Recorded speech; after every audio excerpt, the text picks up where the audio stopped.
Para guerreiros como Yusuf, o mundo se abria diante deles. Eles eram uma nova potência, à beira da conquista. Enquanto isso, na Europa Ocidental, cavaleiros cristãos desperdiçavam suas forças em intermináveis guerras feudais, lutando por pequenos pedaços de terra. Ele conclamou os cavaleiros da cristandade a cessarem suas guerras fratricidas e, em vez disso, voltarem suas armas contra um inimigo comum, prometendo a absolvição completa àqueles que se juntassem a essa peregrinação armada. Seu chamado despertou profundo fervor religioso e um desejo de salvação pessoal entre o povo europeu. O chamado não agradou apenas a nobreza. Formou-se um movimento popular, conhecido como Cruzada Popular, composto em grande parte por camponeses sem disciplina militar. Motivados pela crença de que sua inocência prevaleceria, marcharam para o leste, mas sem preparação e organização. Uma vez na Ásia Menor, foram rapidamente confrontados pelo exército seljúcida profissional.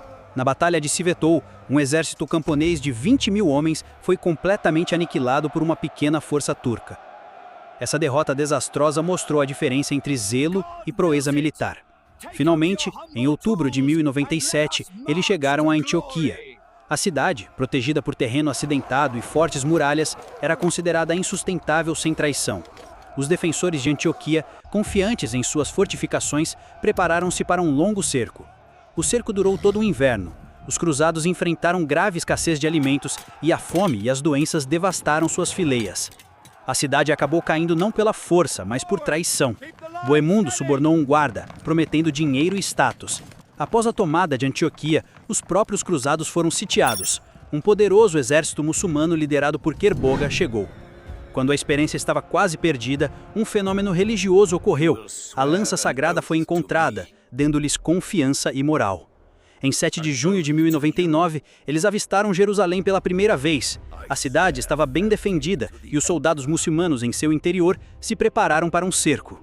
O cerco começou, mas os cruzados enfrentaram um sério problema: a falta de madeira para construir máquinas de cerco. A salvação veio do mar. A chegada oportuna de navios genoveses e ingleses ao porto de Jaffa trouxe os materiais necessários. Com os novos suprimentos, construíram enormes torres de cerco para atacar as muralhas da cidade. Em 15 de julho de 1099, o ataque final começou. Após uma batalha feroz, a torre de Godofredo alcançou as muralhas, a cidade caiu e um terrível massacre se seguiu. Os defensores lutaram até a morte. Após o massacre, os líderes cruzados chegaram à Igreja do Santo Sepulcro.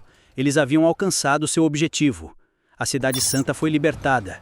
Essa vitória levou ao estabelecimento dos Estados Cruzados no Levante, postos avançados do cristianismo ocidental que perdurariam por quase 200 anos, preparando o terreno para conflitos futuros. Mas nem todos os cruzados seguiram direto para o leste. Uma frota multinacional a caminho da Terra Santa parou em Portugal. Lá, foram persuadidos pelo rei de Portugal a se juntar à Reconquista com a promessa de saque e o perdão papal por lutarem contra os muçulmanos na Península Ibérica. O cerco de Lisboa começou em julho de 1147. Os defensores mouros resistiram ferozmente por meses. Finalmente, após quase 4 meses, as técnicas de cerco dos cruzados deram resultado. A captura de Lisboa foi o único sucesso militar significativo de toda a Segunda Cruzada, mas não era o principal objetivo na Terra Santa, refletindo a desunião de seus esforços. Os exércitos alemão e francês optaram por marchar por terra através do território bizantino.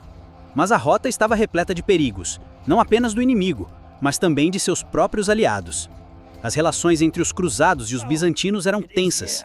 Motivados por necessidades logísticas, os exércitos ocidentais frequentemente saqueavam as terras por onde passavam, causando hostilidades. O exército francês, que o seguia, deparou-se com uma visão terrível e uma terra saqueada, tornando sua marcha ainda mais árdua.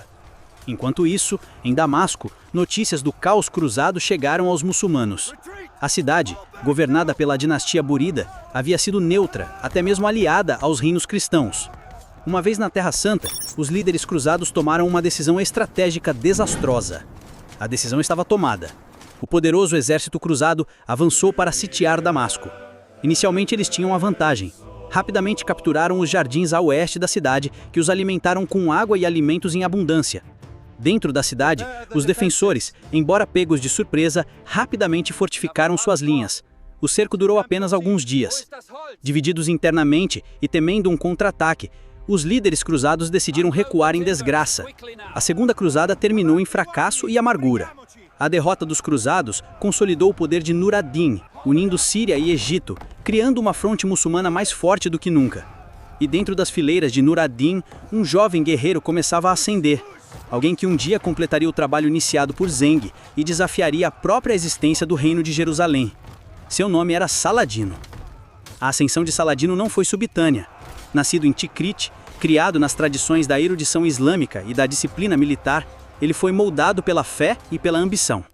Sob Nur ad-Din, ele aprendeu que a vitória não era conquistada apenas com zelo, mas com paciência, unidade e estratégia. Enquanto os cruzados eram frequentemente fragmentados por rivalidades entre príncipes franceses, alemães e italianos, os muçulmanos lentamente forjaram coesão sob líderes como Zeng, Nur ad-Din e, eventualmente, Saladino. Sua visão se estendia além do Síria e do Egito.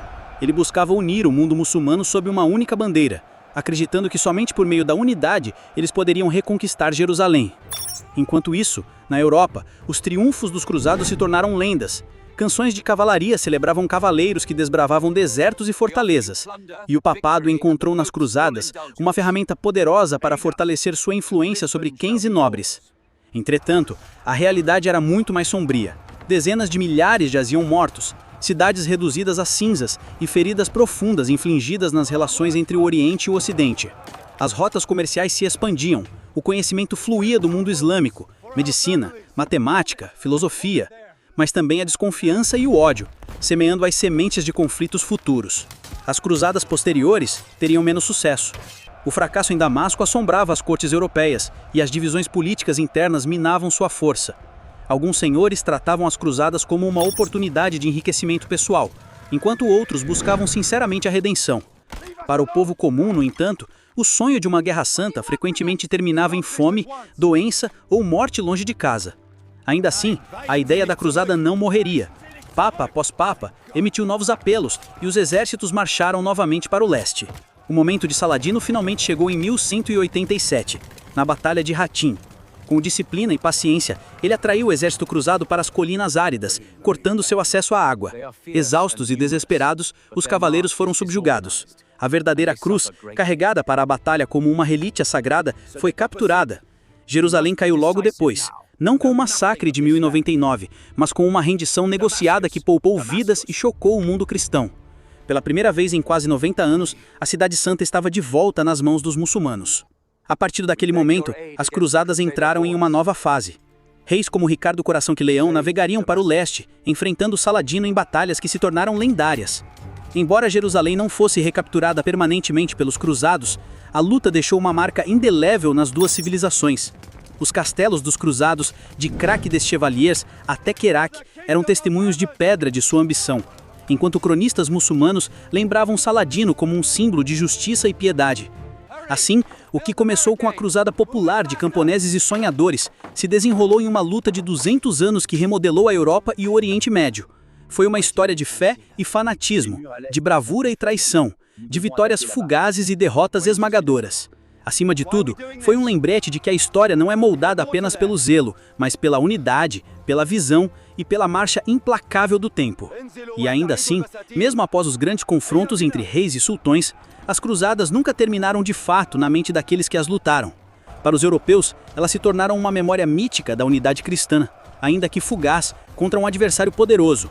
Para os muçulmanos, elas foram lembradas como invasões resistidas por heróis que defenderam sua fé e sua terra. As cicatrizes dessas guerras ecoaram por séculos, influenciando a diplomacia, o comércio e até mesmo as trocas culturais muito depois da queda do último reduto cruzado. As cruzadas não foram apenas guerras por cidades sagradas, foram guerras que definiram identidades, remodelaram fronteiras e deixaram um legado de progresso e divisão, uma herança ainda sentida no mundo moderno. Elas também revelaram a complexidade da motivação humana, que mesclava devoção e ambição, exaltação e crueldade.